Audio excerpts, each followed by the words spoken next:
All right, ladies and gentlemen, I want to hop right into this week 8 takeaways. I'm going to start with my three of my bigger takeaways player-wise, and then I'm just going to get into all of the games.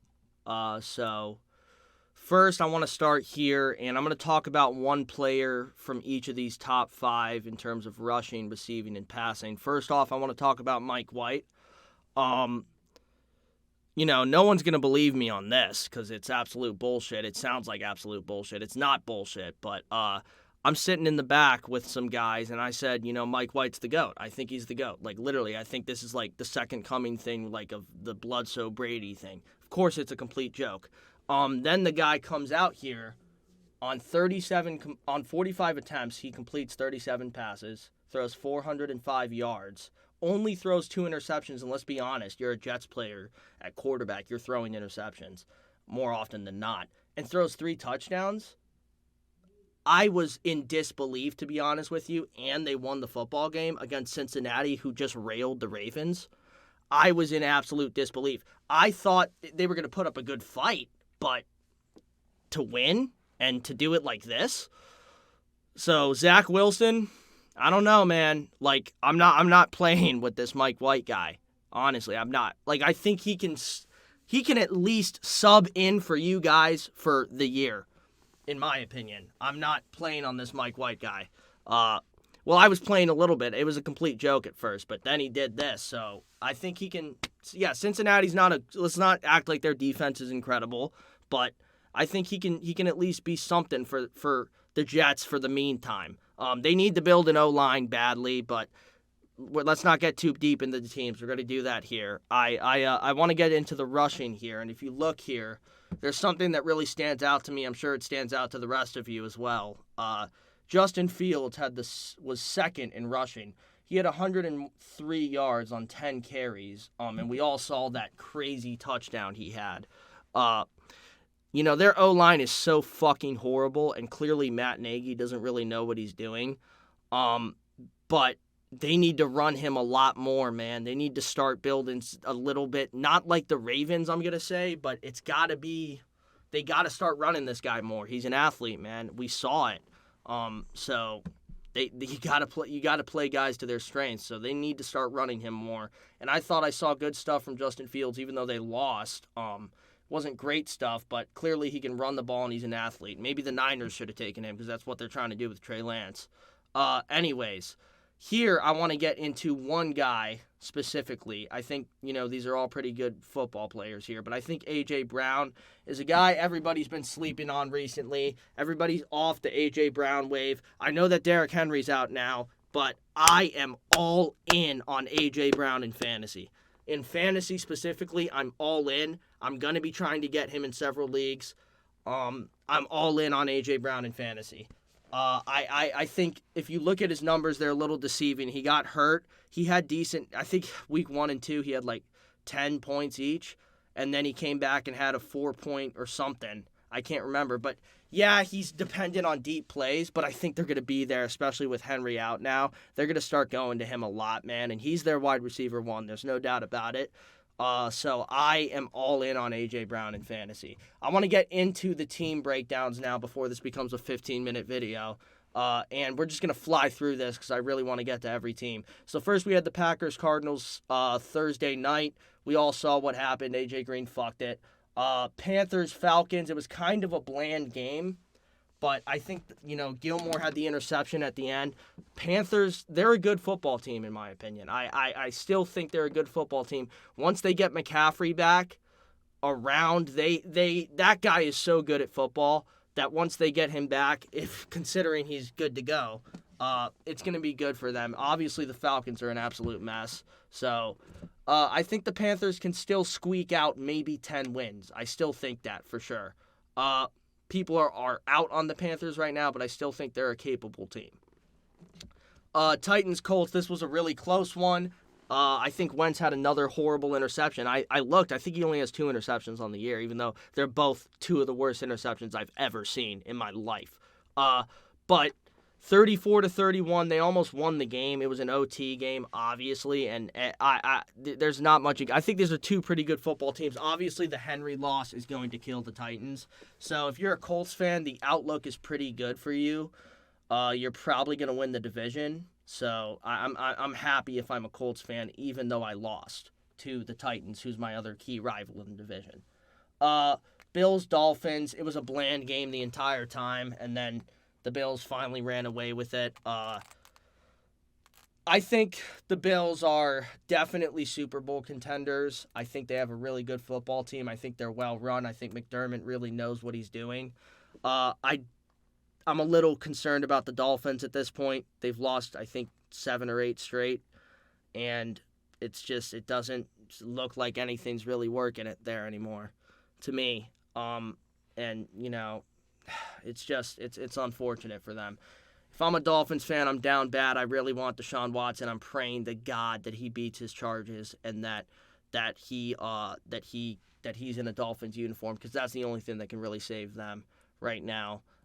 Getting into the Bengals and the Jets, obviously we talked about Mike White's fucking godsend performance. It was incredible, to be honest with you. I was shocked when I saw that the Jets actually won the football game. And then when I dug deeper into the stats, I was even more shocked with what Mike White did on the football field. So the guy can play football, obviously, and they just beat that Bengals. It's just incredible. So Bengals, it's a tough-ass division we're in, and that gets me right into the Steelers-Browns game, which was fucking depressing as shit. Don't even get me started. Jarvis Landry dropped some key footballs. Boy, was I off on him this week.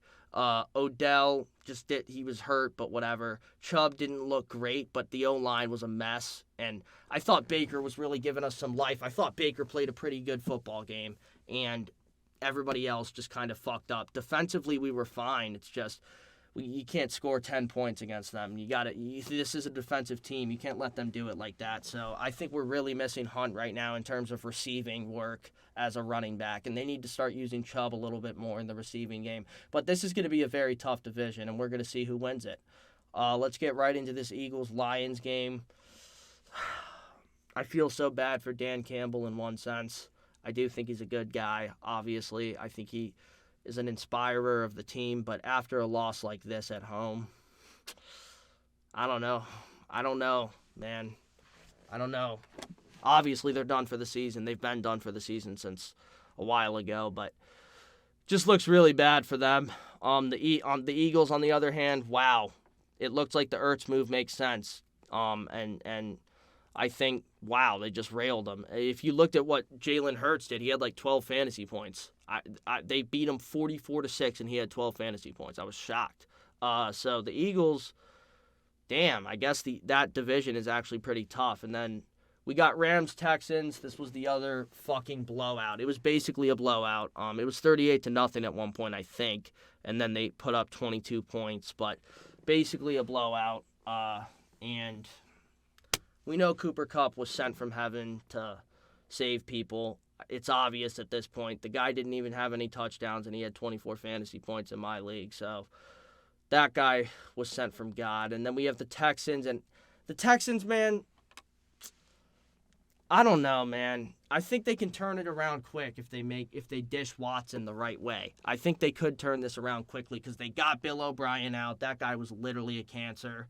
And I think they can turn things around if they do things here the right way. This was a huge win for the Niners after that Colts loss. They needed this win desperately, as did the Bears. And of course, the Bears they're not gonna do it. Matt Nagy's gone. He's gone, dude, and he needs to be gone.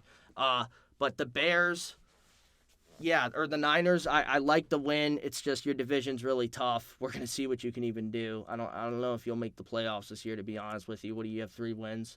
Doesn't look good. Patriots, this guy Bill Belichick is the fucking GOAT, and it's not even close. It is so not close. It is so not close. If I could have anybody's football brain, it's his. I would just become the man. It would just be amazing. And this guy, against these young and rookie quarterbacks, he's a monster. This guy knows. I mean, it's clear that his schemes are top level, even with limited talent. The Chargers, on the other hand, tough loss, man. I think it was a home game. It's a tough loss, dude. It's a very tough loss. This is what it's going to be for them. It's up and down. This is how it is for the Chargers, unfortunately. Their run defense is not very good. It's really bad.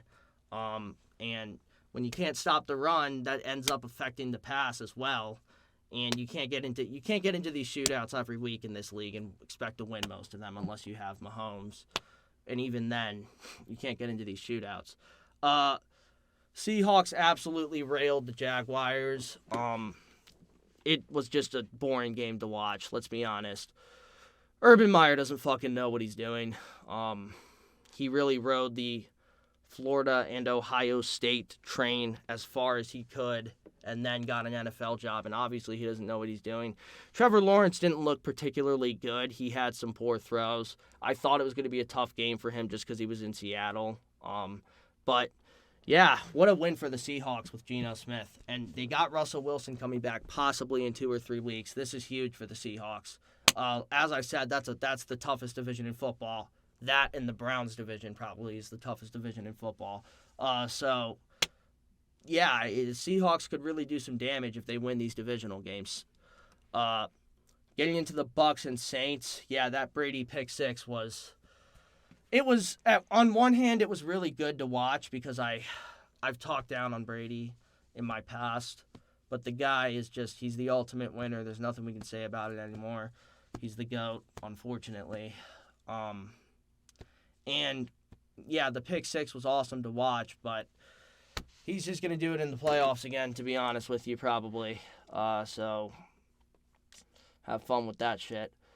And then we got Washington and Denver. Okay, so Javonte really didn't get going in this game. I was a little surprised. I thought he was going to have a good game here. Washington's a really bad football team. Let's just say what it is. If you saw that last Hail Mary to end the game, it wasn't even in the stand. It was in the stands, I mean. It wasn't even on the field. Like, it was just, they're just a bad football team. Taylor Heineke isn't particularly good at football, if you guys didn't know that. So, yeah. And then we got this game, and wow, was this just not what it was supposed to be.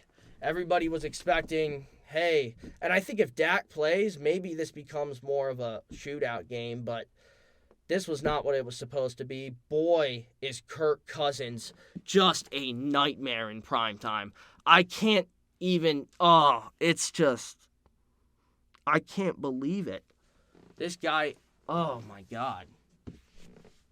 And then we got Giants-Chiefs. I'm hoping for a decent game tonight. Definitely going to be watching, see how that goes. But I do want to say, really quickly, if I had to predict the Super Bowl on air right now, and this is a Week 8 prediction. This is 18 game or 17 or 18 games.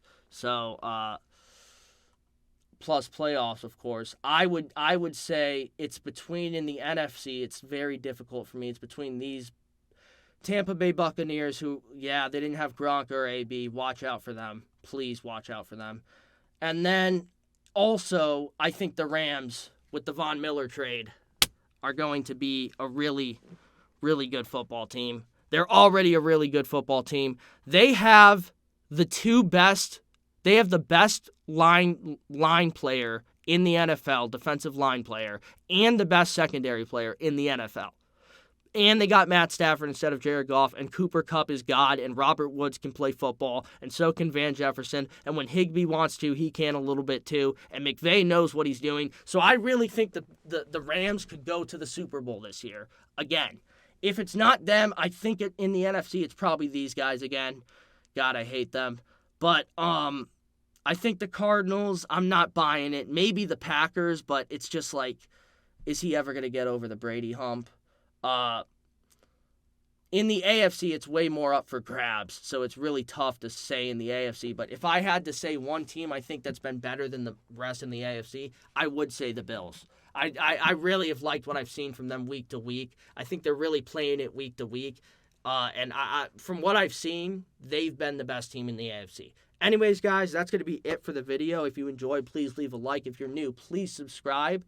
And we will be back with more videos, reaction, fantasy, NFL talk, even some basketball talk. So please stay tuned and, keep those noties on, whatever that shit is. And I will see you boys next time.